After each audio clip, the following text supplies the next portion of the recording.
Hello, fellow heroes. What is going on today? Let's see. Whew. That didn't help. I guess it helped somewhat. Helped a little bit. Did a little something for it. Did a little something for the things that are going on.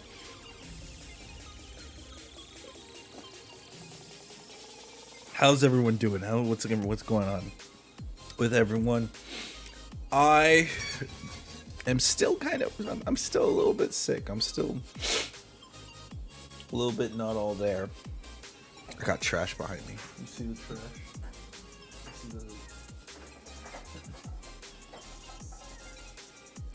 The piles of I need to clean this room. I need to clean this room this week. Oh my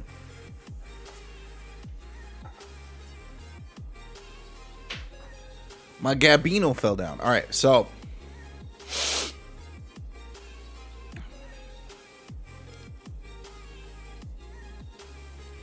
I'm gonna change things up just a little bit for community content. Just see how things go. Talk about things that I enjoy doing and spice up not only what we can talk about here on the channel, but broaden some things because they're I do like the variety of it all. I do really enjoy the variety of creating content. Just want to make sure everything's good.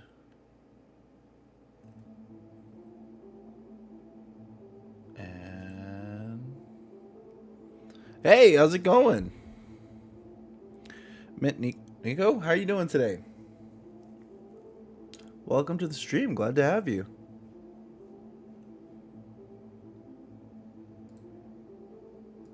Good, you? I'm doing all right. I didn't stream yesterday because I was sick.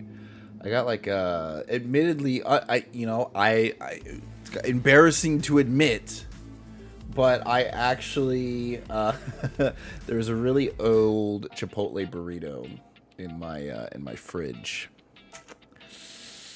and I was like, let me get some of that. Let me get some of that. Ooh, that is small. Let me make that bigger. What was that? General Kenobi, thank you for the follow. Thank you, I appreciate it. Thank you for the follow. I'm gonna go over some reviews.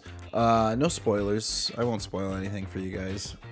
But there. Hydrate. Thank you. Thank you for the hydrate. Abby. Sir, the possibility of successfully navigating an asteroid field is approximately 3,720 to 1. Never tell me the odds. All the points. All the points right now. All right. You want to do some Star Wars trivia? Are you just gonna? He's like, yep.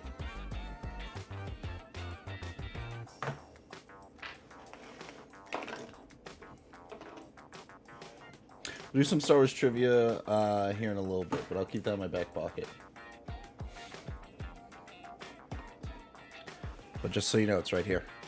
It's right here.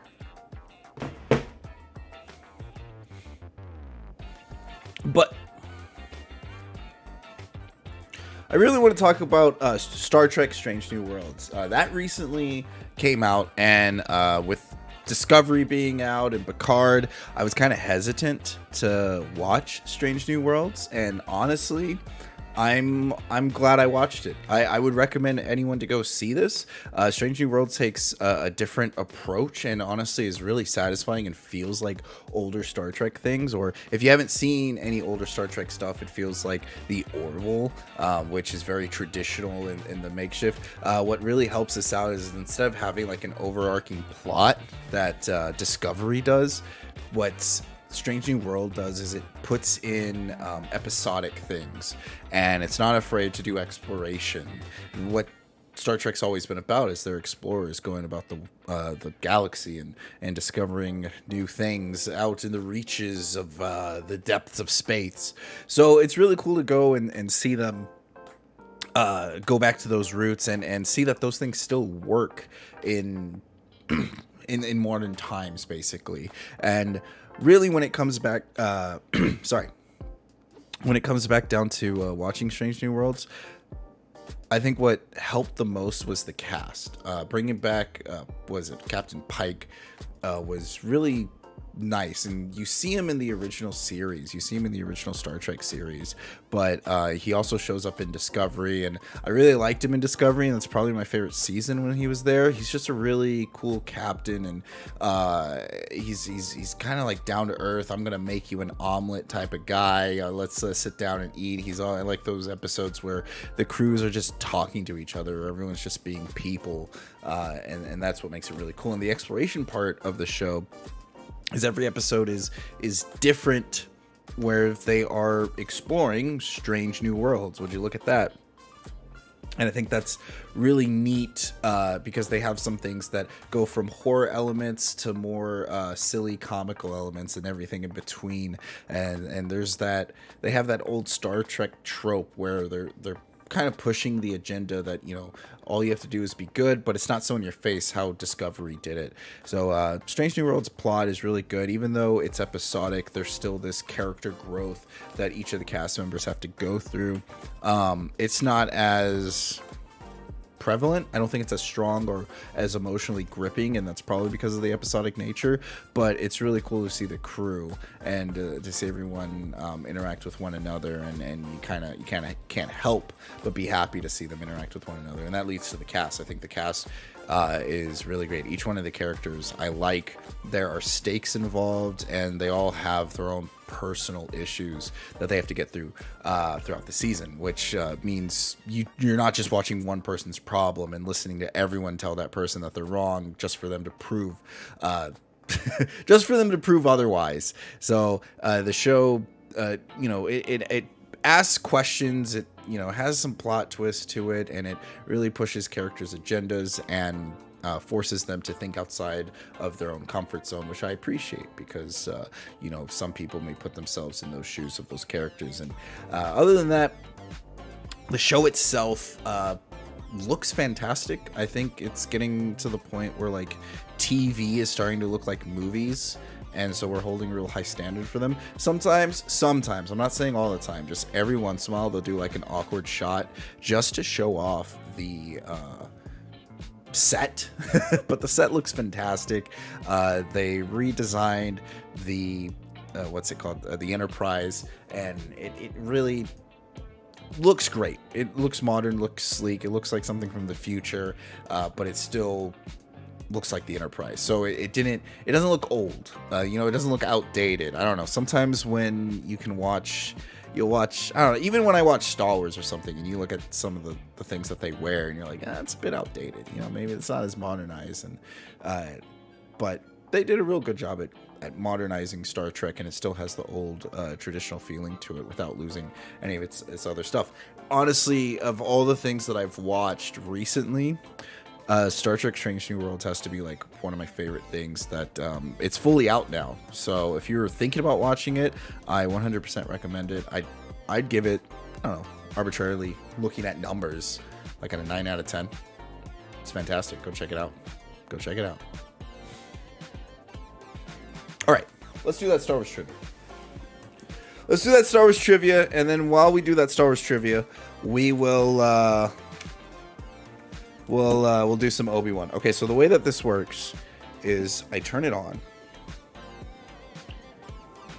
God, let's hope that I get this right. This is going to be so embarrassing.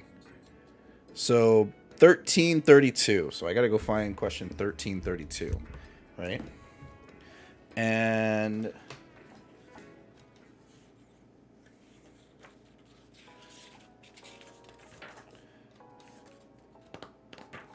I'm worried because this book has questions, like behind the scenes questions that I don't know. Okay, so here we go.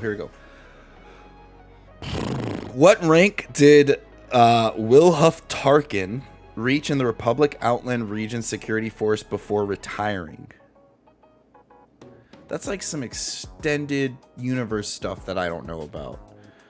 This book has questions from the books.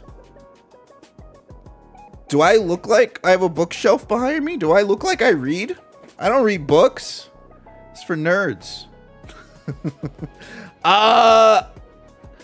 Okay, Wilhuff Tarkin. Does that mean he's related to Grand Moff Tarkin? Before retiring. The security force. Okay, so let's think about this for a second. If he was part of the security force, he probably didn't make admiral. So my options are A, captain, B, commander, C, lieutenant, D, admiral. Admiral's off. He was able to retire, so lieutenant is a retiring position. Captain's a retiring position. I would say lieutenant, probably not. So I'm going to leave it to captain or commander. I'm going to go with B. Oh no. Wait. It's picking a different answer. It's doing a different question. No.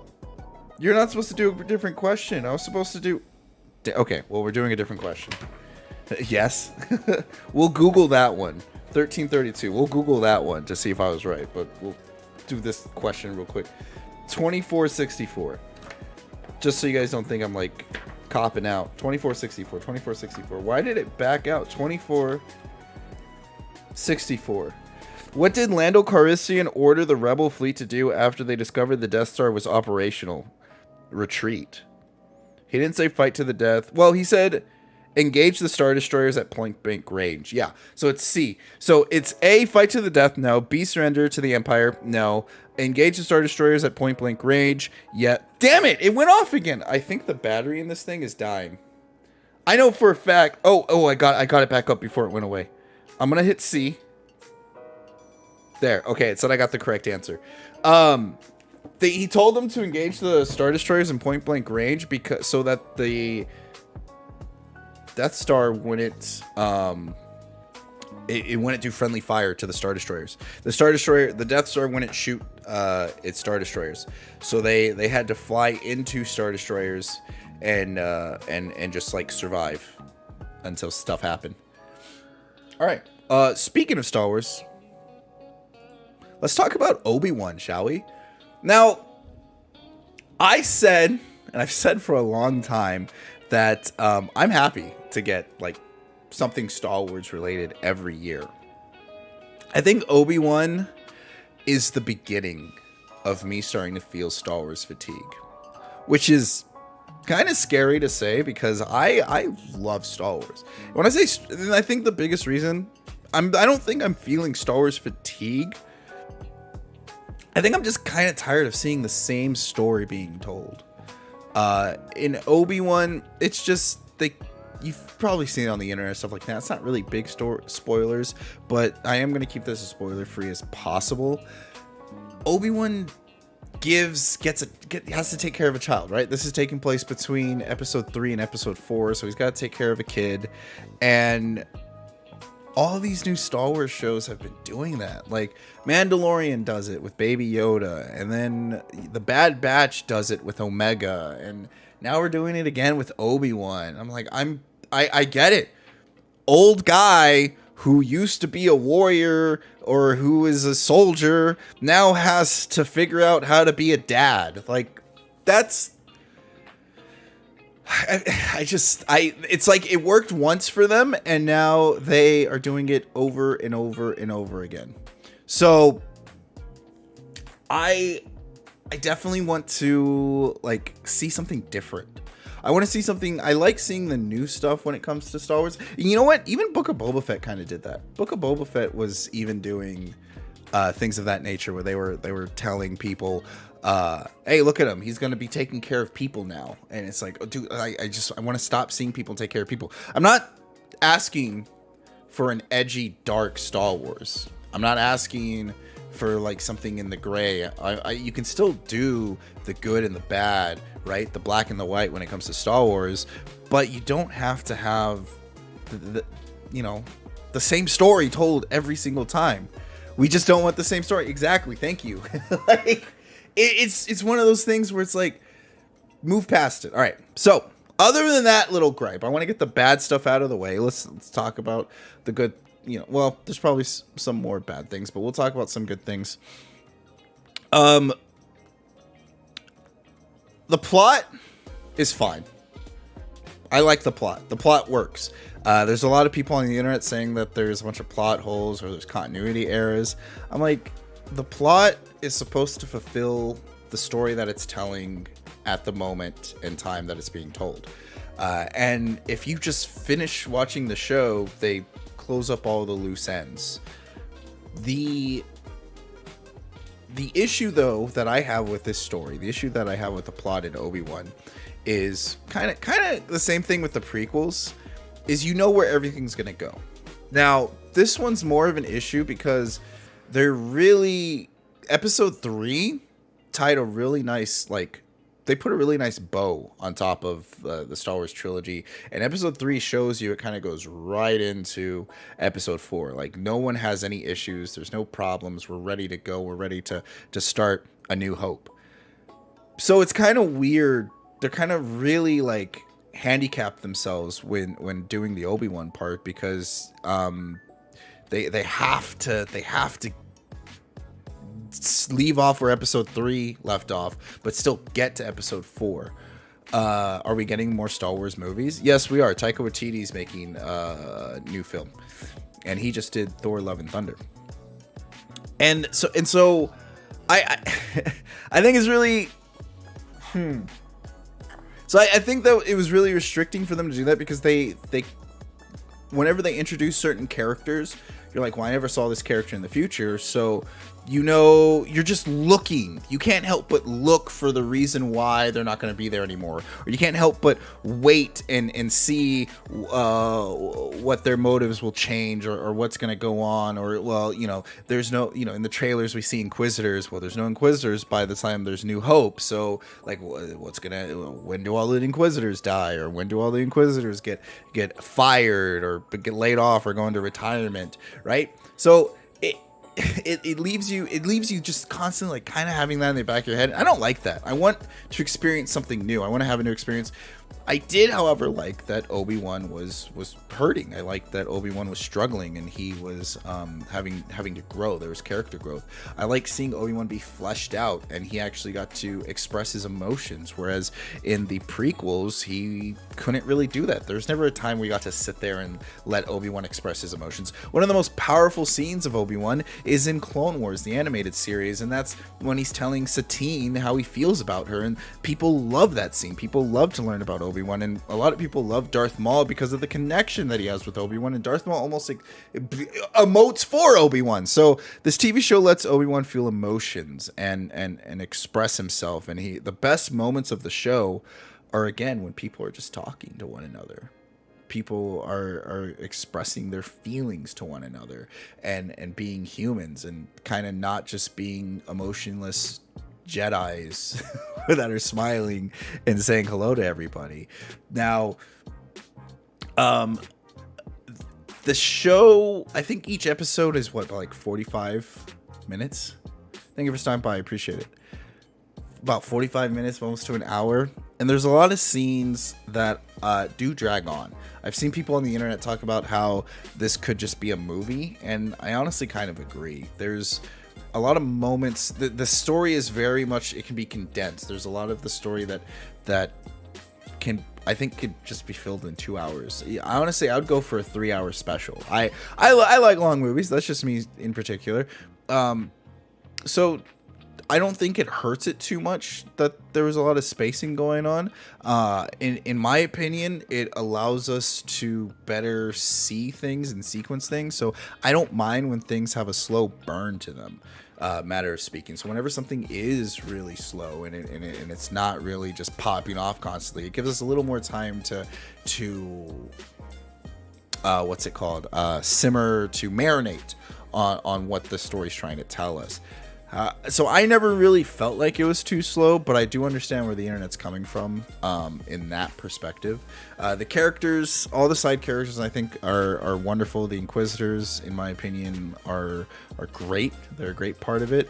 The finale can be a little over the top, but I enjoyed it. I do think that this was worth a watch. I do enjoy it. The issues that I do have with it are kind of what I said in the beginning. I'm tired of seeing the same story being told. I think we could have gone without it being extended as much. The best scenes are when people are talking, not so much even the action scenes. And the choreographed fighting in this show is just hard to keep up with, in my opinion. There are times where it's good and you can see everything and zoomed out and it's great. And then there are times where it's just like, ooh, like, stop. Stop cutting. I'm tired. I've been spoiled too much. I've been spoiled by good choreographing, and now I can't bear to see whenever people do like 7 different cuts for one swing of a lightsaber. It hurts, and I'm exaggerating there, of course. But other than that, I mean, the show looks good. I've also heard people on the internet talk about how the show looks cheap. I didn't feel this when I was watching it. I don't know. I know like it takes place in desert planets and there's not a lot of, I feel like the area around the show expresses kind of what's going on with the characters. Like, we don't need to see these vast tropical things, and people have bagged on it for it feeling cheap. I think money went where it needed to go. And I think the areas that we do see are fine, and they serve a purpose to the story. We're supposed to see a transition from the Galactic Republic to the Empire, and they even expressed this in the show. So I'm kind of against the idea that the show felt cheap. That what we see is kind of the reason why everything may feel so cheap or so barren is because I think we're supposed to feel that. We're supposed to feel like the Empire stripped the galaxy away from its character, and I genuinely think they even say that, they express that in the show, that the Empire is taking away from everybody. So that's my take. If I were to give it the cast, oh my gosh, Hayden Christensen and Ian McGregor, honestly, you could tell that they love playing these characters and they have a blast doing it. They have a blast. And it's just so good to see them.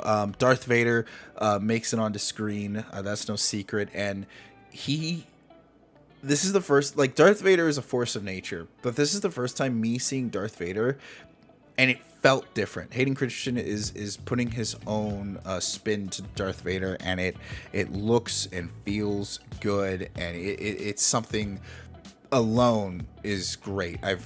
This is like one of the best times to see anything Darth Vader content-wise. Disney's been doing one thing right, and that's Darth Vader. So anything that has Darth Vader in it, I've been happy so far. But I would like to see something new. I think this was good. I didn't feel like I wasted my time watching it. Nothing ever made me cringe, and I was excited for every episode, and I never left any episode upset. Probably not might be a little underwhelming at times. So it was okay. It did what I think it needed to do. 7 out of 10. Give it a score. 7 out of 10.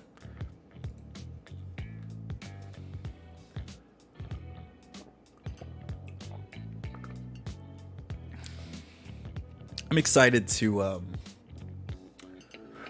catch back up in Dragon Age and see where I've been doing and where I've been at.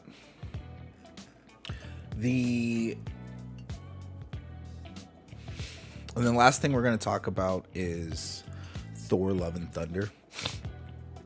I'll make it quick, and then we'll play some Dragon Age. Yeah. I've been getting into Valorant. I think I like Valorant. I definitely think I like Valorant. So I'm gonna be playing that more. Got to be able to play a little bit back in the league.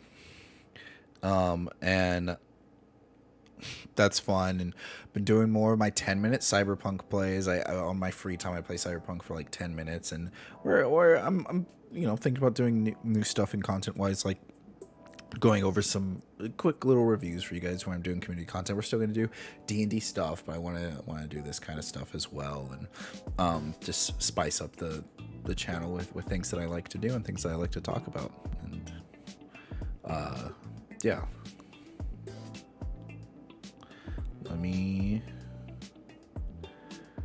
All right.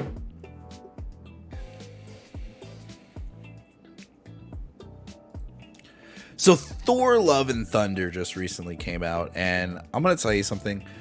When I watched Thor Ragnarok for the first time, it took me about 2 or 3 watches to really appreciate Thor Ragnarok. I think, like, I went in there, and I'm used to Thor being, even in the comic books, like, super serious, probably overly serious. And when I go watch Thor Ragnarok, I think I was a bit taken back by the humor. However, there's, behind all the humor, there's a really cool story of imperialism with Thor Ragnarok, and the same thing is being told here in Thor: Love and Thunder. So I can say, for me, the first time, I don't know what it is about the Thor movies that, like, I hate to say this. I know nobody likes the earlier ones, but I think I enjoyed them. I enjoyed the seriousness of it all, and I think it's just because I like that fantasy aspect of it. These more comical ones, I get distracted by the comedy a little too much, and this time I made sure when I went to go watch Thor: Love and Thunder that I would really, really see it for what it is and not get hurt by the comedy.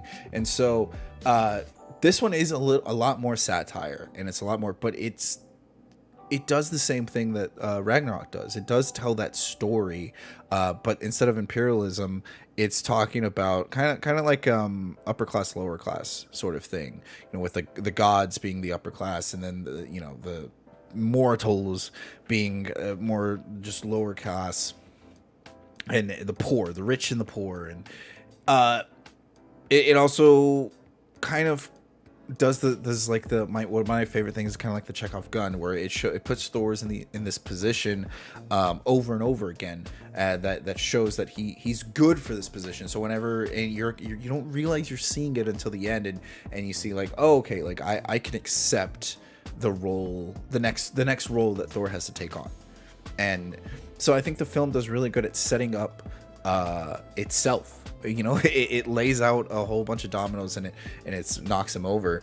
I do think that, you know, Marvel continues its trend of just villains not being so great. I didn't care for, was it Hela in Ragnarok? I care even less for Gore the God Butcher in this film. I mean, what Marvel does, which is interesting, which I've kind of gotten used to and I'm kind of gotten over, is that Marvel will make it more about the hero and make it more about the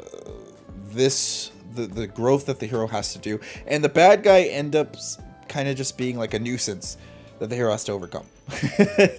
the bad guy, but or they keep setting obstacles, and the hero has to go on this quest and solve these things. It's no longer like, because that trope of the villain is the mirror of the hero. I think in this case, what the villain serves to do is show Thor what is wrong with everything that is going on between the gods and the mortals, and it really makes Thor have to think about that, and it really makes Thor have to put a lot of things in perspective and really accept what it means to be immortal, not immortal. But in regards to that, the movie does a fantastic job in pushing that narrative and showing that. It just doesn't give you any like empathy towards the villain. I know, which sounds weird. We shouldn't have to like every villain that we run into, but in this film, it kind of makes you feel like you're supposed to you're supposed to be on his side when you're really not. And of course, we have Jane Foster in here, who's coming in as Lady Thor, or Mighty Thor, and I think she does a great job, and they express a lot of her character and a lot of what it means for her to be a hero really quickly. Like the first act of this film, the pacing of it is super fast. Yeah, I mean wicked fast. Like they're just they're going with it. Caught me back a little bit, but it works. It works towards the second act and the third act, because really we just got to get that out of the way. That's all. We don't need to hype it up. We don't need to overly hype it up or make it this big extravagant thing of why there's a Lady Thor, why there's another Thor. It's just, hey, there's another Thor. She likes being a hero. She's been doing a good job being a hero, and I don't like that we were kind of told that. I wish we could have been shown that, and we were shown that, on top of being, she's able to handle Mjolnir, and she's able to do that. But there's a lot of time, that goes on. They have to go on this quest, and so they have to explain things narratively to us. And a lot of times, I don't like being told things. I like being shown things, and they do a good job with that. I think Taika Waititi does a good job. This movie is very, very silly. It's very comical. So go in there knowing that you're gonna have comedy thrown at you, left and right, and you can tell a lot of the actors are having fun with it, and they're having a good time, and not much I can appreciate it. I think I had, again, the comedy for me, for whatever reason, is a harder pill to swallow, but that's just me personally. And other than that, the movie does a great job setting itself up, and the plot does well. Everyone in the cast, we get to see returning people, and there are a lot of things that characters come in here. They have their character arcs, some more than others. I feel like some of the side characters are there to tag along, but then at the end of it all, it doesn't seem to matter, right? Like I feel like with some of the characters that were put on to the film, they could have really just gone without. I don't want to say, because I don't want to spoil it. I don't want you guys to be looking on there and be like, oh, why is this character? Others do a good point. They're there for exposition purposes, and I think that, you know, they're supporting role. They support the characters, and they're there to kind of express the feeling of how the characters might be towards one another, which it works. They don't. When you think of it in the grand scheme of things, it almost feels like you could have had the whole movie happen without them. I don't know. I might need to see it again just to verify that, but that's just kind of how I feel about it at this moment. And the film looks fantastic. I'm gonna say this though, there are moments where it feels like this film was they were taking scenes during COVID. Like it feels like this film was quarantined. I couldn't help but notice shots were weird, and the characters really stood out in the background, and things just looked out of place. It didn't feel as natural. It felt like they were not, you know, it was on the verge of Princess Leia, Rise of Skywalker kind of out of placement. It just with the shots are being taken, or if you ever seen thinking. Well, I can't think of it. So, if you ever seen, basically, yeah, freaking Princess Leia, Rise of Skywalker kind of vibe, just on the verge of that, but not quite there. Was the film shot during quarantine? Let me check real quick. I just Love and Thunder shot in quarantine?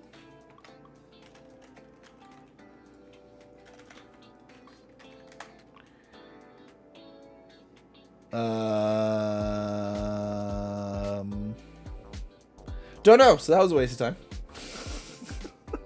But it does feel that way. I don't know why it feels that way. I don't know if there was just a certain reason why they were shooting that, or they were just reshoots, or what. But some shots felt weird. Not all of them.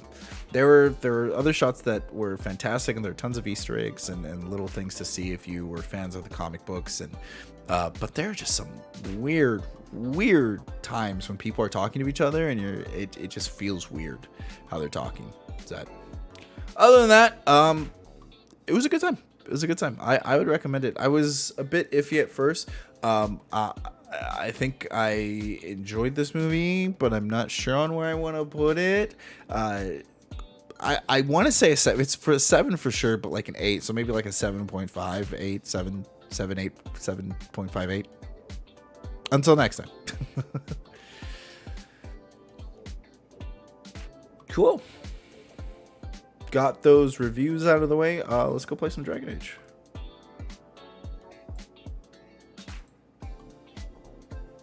Turn off the music.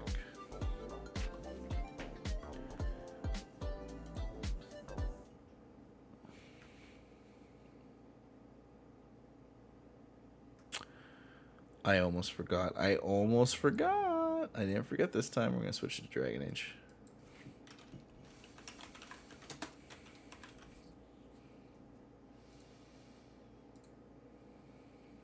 All right.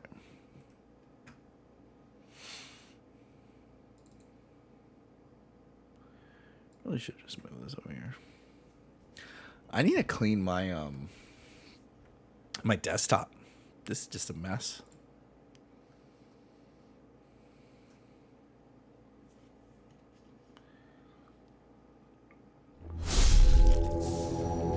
It is so hot.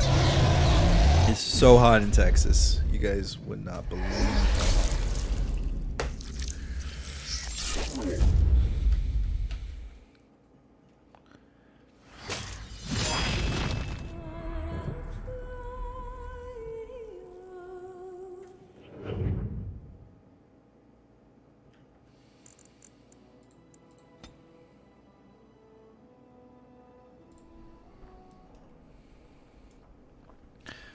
Okay, so I just got saved by Morgan and Alistair. I'm gonna go see if I can talk to Morgan and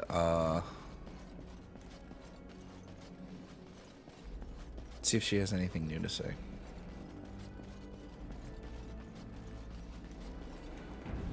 I'm gonna save beforehand because I've been. If one more servant asks if I would like a change of clothes, I will set the I guess house she on doesn't have fire. anything new to say to What me. comes, my friend?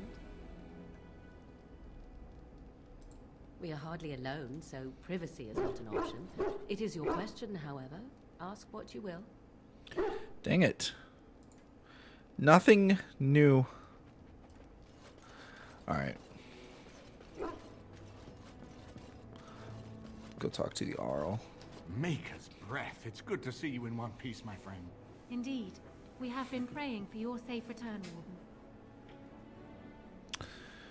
Warden.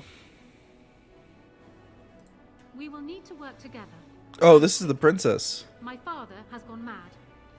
I didn't believe it at first, but he is gripped by Oh, the a queen. paranoia so severe it prevents him from seeing sense.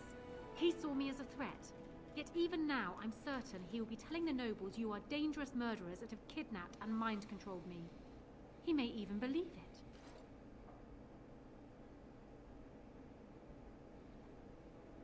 Perhaps. It will be more difficult for him, but if my father says the Grey Wardens are the enemy, many will believe it. He is a legend. It's true. Our position in the Landsmeet is not strong, and this does little to help us. At least that snake Howe is dead. That alone will not be enough, however. My father is committed to his path. You will need ammunition for the Landsmeet, and there I can help. You have only just arrived in the city, so perhaps you are unaware of some recent events. Denerim has been in turmoil since Ostagar. Oh, Many dang. people here are angry or grieving. Yeah, they'll attack you on the Strangely, unrest streets. is worst in the alienage. Few elves accompanied the army. They should have little reason to be upset, which means that Howe and my father must have given them reason. I don't know what is happening there, but I am certain my father has his hands in it. A useful lead, Honora, but you could have sent this information with your maid. That is true. I feared for my safety as Howe's prisoner. But to tell the truth, I sent Elena to you because I hoped we might join forces. You need that evidence for the Landsmeet. But you also need a stronger candidate for the throne. You need me. Oh my gosh.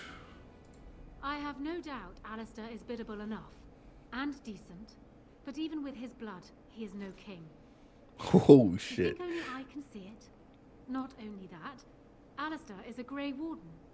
It will look like you are trying to put a Grey Warden on the throne, despite True. your claims. Alistair I am a isn't a neutral king. I have to party, agree with her. And I am already... Roasted him pretty bad, but I Honora, have to agree you with are her. Indeed, Kaelin's widow, but I am the daughter of Ferelden's greatest general. Who do you think truly ruled this nation for the last 5 years? Kaelin. I am what this country needs, not an untrained king who does not even want the throne. I can help you stop my father. Consider what I have said.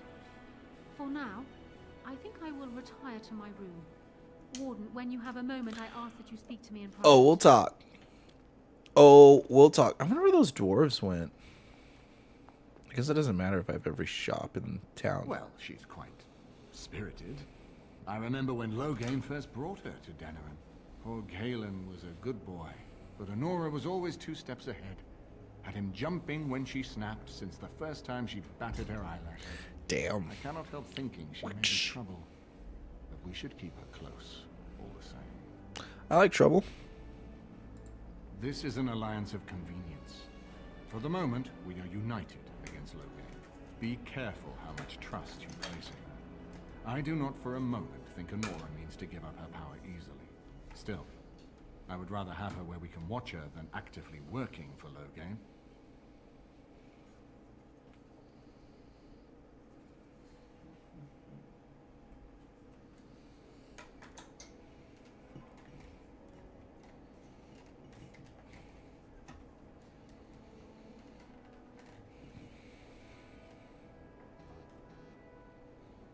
Honora was a capable administrator for Kaelin's lands, but she has not a drop of royal blood. We did not fight the Orlesians or the Man, just to screw lose royal our blood. royal line in a single generation. Not when there's a surviving son of the blood.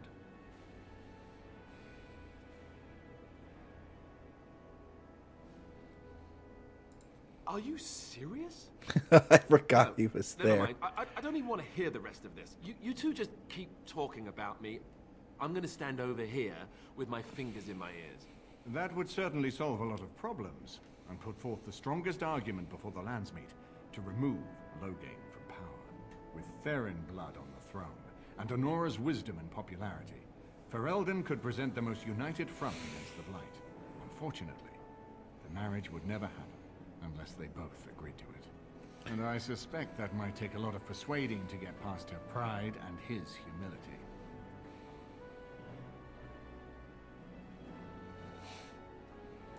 We certainly have a great deal to plan. Of course, if I might make a suggestion, Okay. go speak with Honora. Wow. She will either be a powerful ally or a powerful enemy. I'll speak And to the her. sooner we know which she is, the better.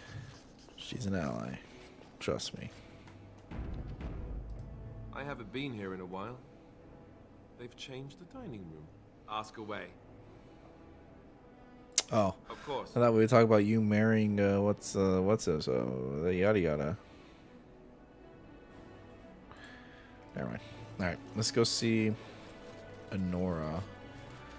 Where is she?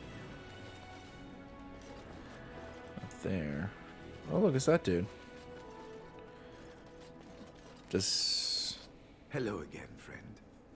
It looks as though you're no worse for wear after your stay in Fort Draken.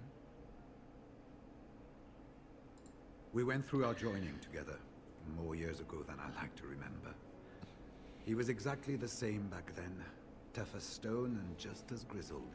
I think he understood sooner than the rest of us how ugly a choice it is to let the few be sacrificed to protect the many. Always left himself a soft spot for his recruits, though. Only way he ever let himself down. Well, I'd be happy to tell you what I know, but it seems to me that you've picked the important parts up yourself. Be firm in your beliefs, protect people from their own ignorance, Yup. and be as loyal as you can to your brothers, Yup. even knowing... for you. Hey, it's you. What's going on? It's tough to say. Only the fortress in Weishaupt has every record. But there are certainly a few dozen or hundreds in every nation in Thedas. The Anderfells are home to over 1,000. It's almost like the Archdemon chose Ferelden deliberately, knowing how unguarded it is. Getting some chores done before work. Good. Well, better man than me. I'm like, oh, I have to go to work in 4 hours. I don't want to do anything.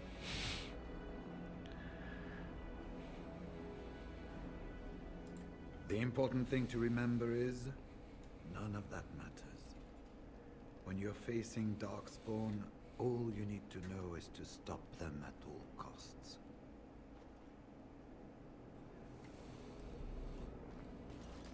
Okay, let's see if we can find a Nor.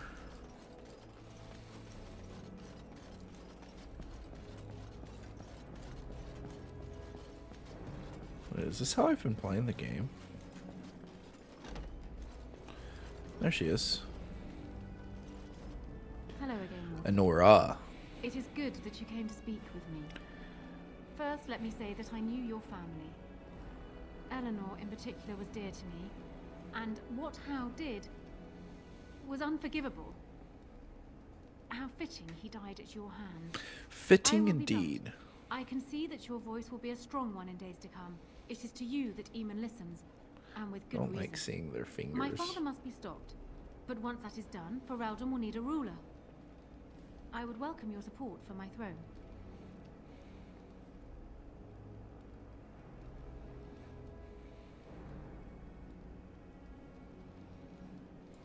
That is exactly what I am proposing. When the time comes, you support my bid in the Landsmeet to remain on the throne.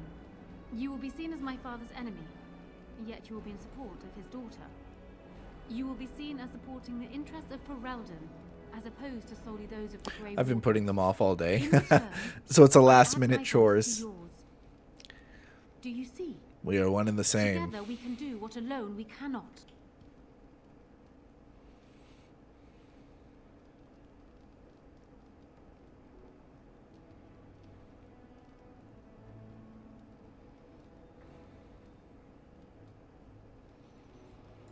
Once I am queen, I will be in a position to grant you whatever you wish.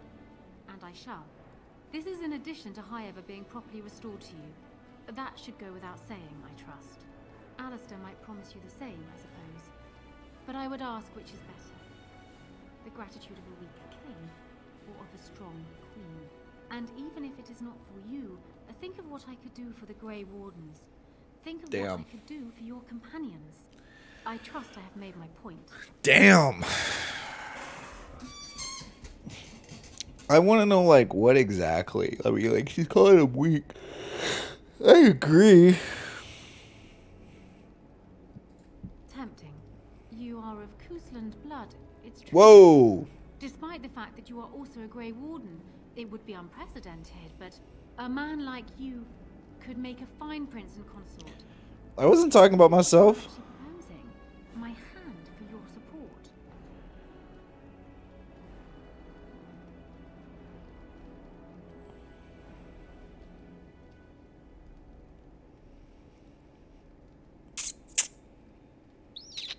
Ignoring that the man looks so much like Kalen, my recently dead husband. If you That's will. creepy. That is creepy. My main fear is that he might govern like Kalen as well. But it is true that Alistair has Theron blood. To some, this is more important even than practical considerations. A union might be considered a compromise, but is this something Alistair even desires?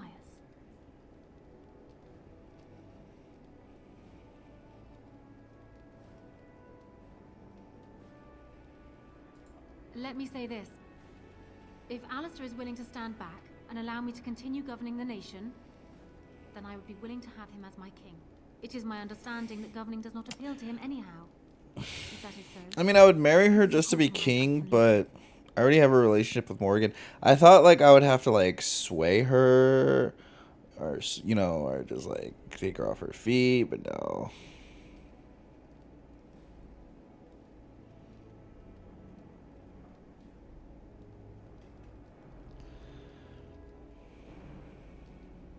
Do so.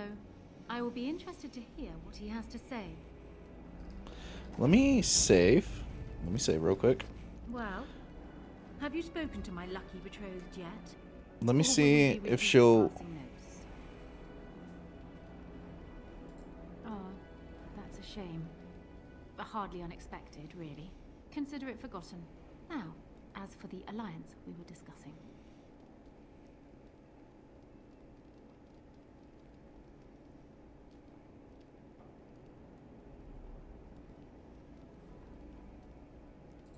For years, I have ruled this kingdom as Kalen's queen. Crap. Kalen was a good... What say you then? Is... Your support for mine in the Landsmeet? That...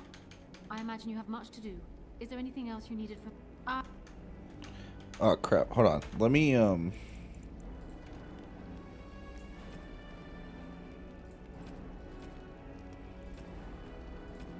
Shit. Shit.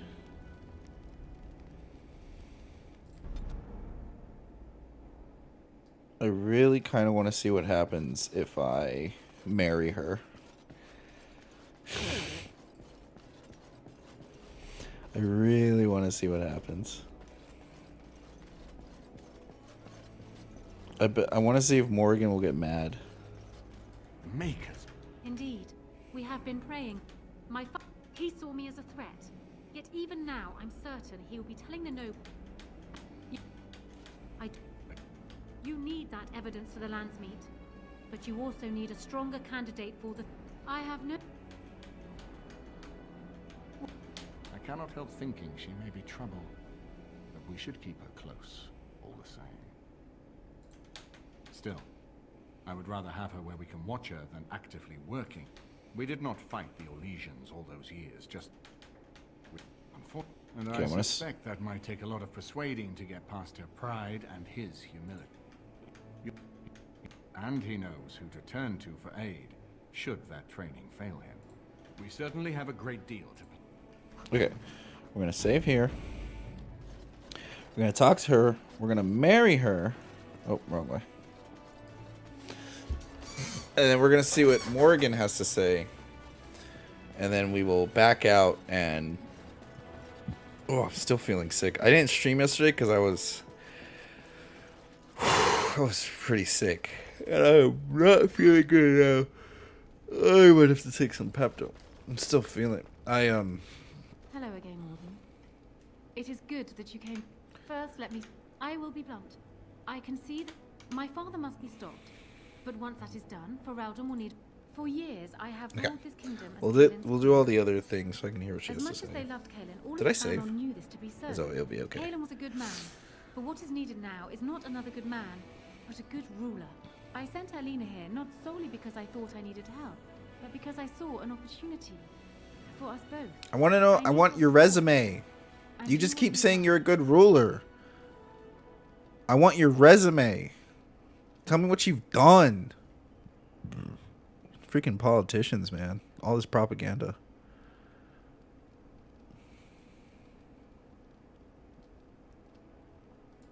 That is exactly what I'm proposing. Okay, we already heard this. In return, I add my voice to yours. Do you see? He is my father, as well as a great general, who has served his nation well until now. If there is a way for him to live, I would prefer it.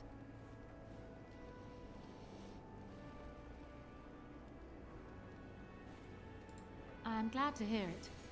In the end, it will be up to the Landsmeet to decide, I think. Does that affect your decision?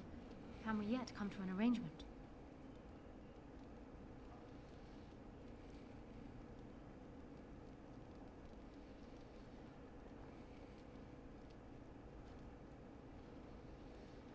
Once I am queen, I will be in a position to grant you whatever you wish. And I shall. This is in addition to Highever being properly restored to you. That should go without saying, I trust. Alistair might promise you the same, I suppose. But I would ask which is better. It would just be a political The gratitude marriage. of a weak king, or of a strong queen. And even if it is not for you, think of what I could do for the great... I trust I have made my point.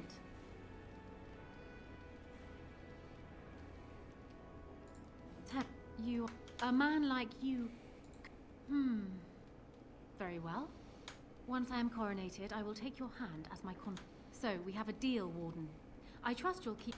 That will be no small feat, of course, but I am certain you already know that. I imagine you have much to do. Is there anything else you needed from me? Ask me whatever you like. That's it.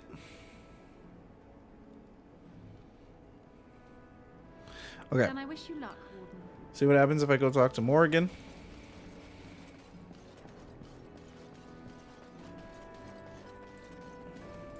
If one more servant asks... Nothing. What comes, my friend? Ugh, that's disappointing. Well, I'm not going through with it. I thought I would get to know the girl and all this other stuff. No. I'm just going to play matchmaker. I'm disappointed. I'm disappointed. I kind of want my person to be king, though. But that... Hello, Ugh. Warden. Skip. My father must be stopped. In return, I add my voice to yours. I trust I have made my point.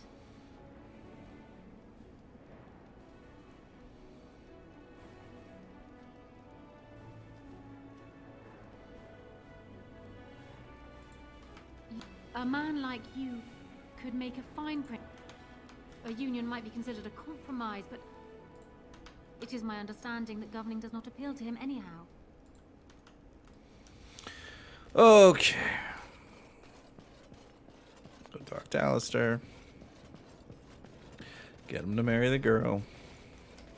So I'm guessing someone told Honora I was planning to steal her throne.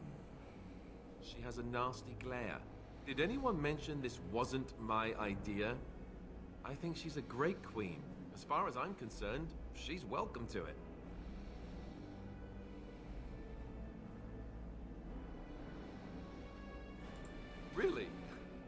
Whatever will give you that idea?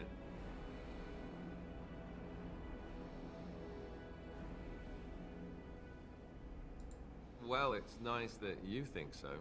What do you think I should do? Go ahead and be king, just to let it happen? Marry her? As in marriage? As Yes, in marriage. her husband? Yep. You've spoken to her about this? You did, didn't you? Yep. Why would you do that? Did you take a blow to the head? That's crazy.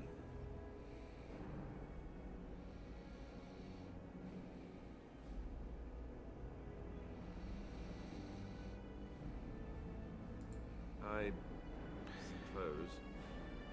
I don't know how much of a leader I am, but You're not much of one. at least I know she's a good ruler. Go ahead then. Tell her I'll do it if it comes to that. Excuse me while I go have a small heart attack somewhere. No big deal, right? Not even any disapprovals. This is what the story wants you to do.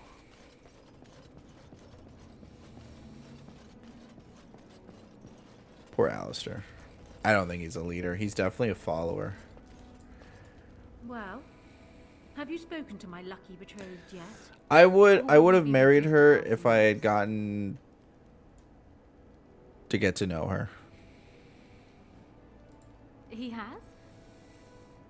I wasn't expecting that, to tell you the truth. To marry Kaelin's brother.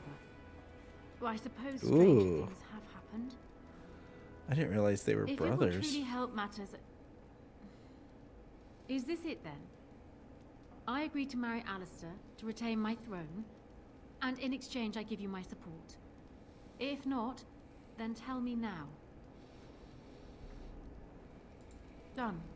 So, we have a deal, Warden. I trust you'll keep your end of the bargain. Now, I suppose, comes the task of dealing with my father. That will be no small feat, of course, but I am certain you already know this. I imagine you have much to do. Is there anything else you needed from me?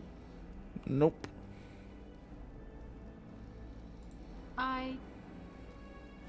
No. And while I know your concern is hardly disinterested, still, thank you.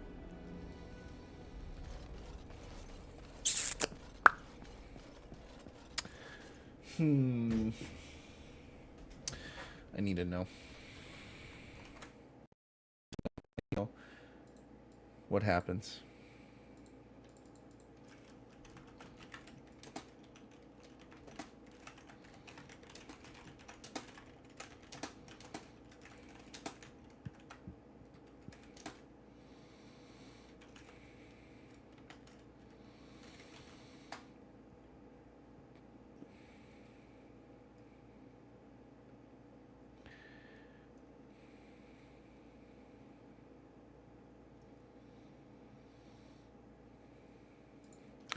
What happens?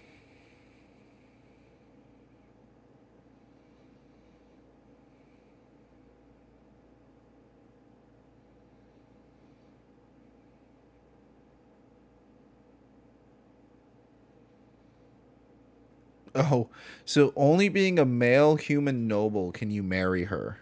If you were a dwarf or anything else, you couldn't marry her. What the heck?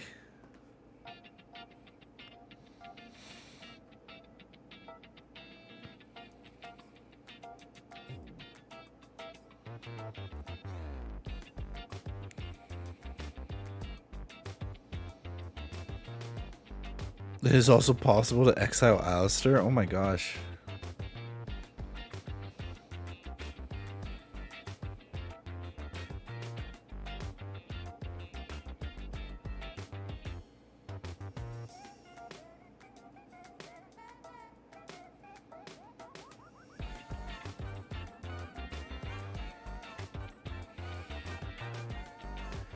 What?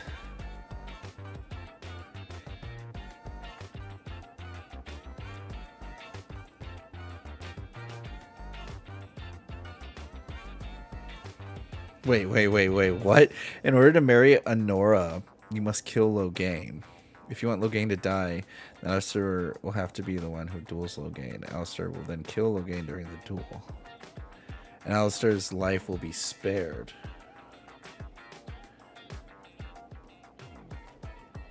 However, if Alistair is hardened... Oh, this is if he's hardened.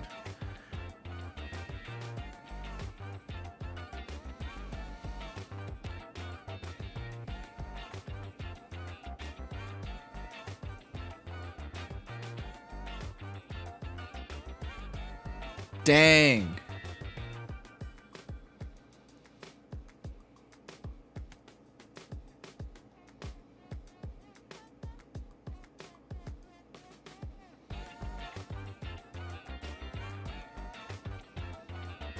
So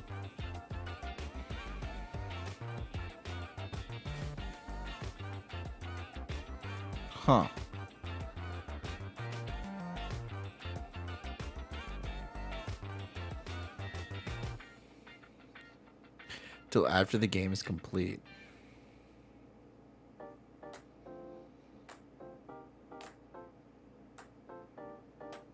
Wait, this means that you must either accept Morgan's proposition prior to the final battle. Whoa.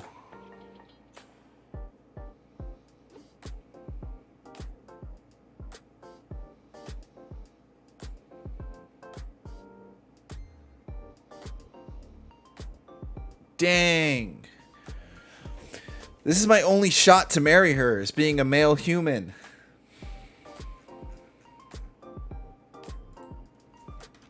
Okay, what happens to...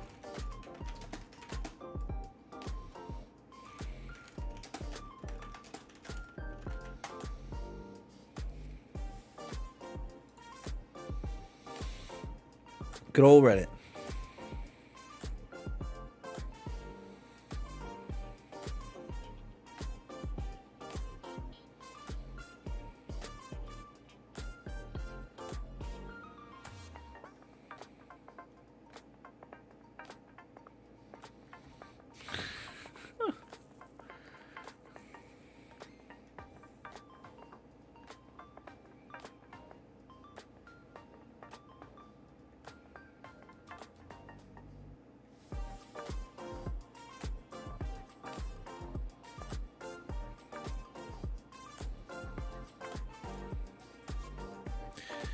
Interesting.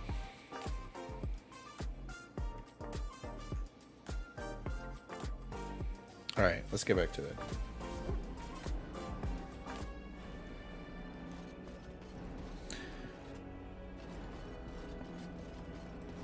Well, hold on. There's another thing. There's another issue.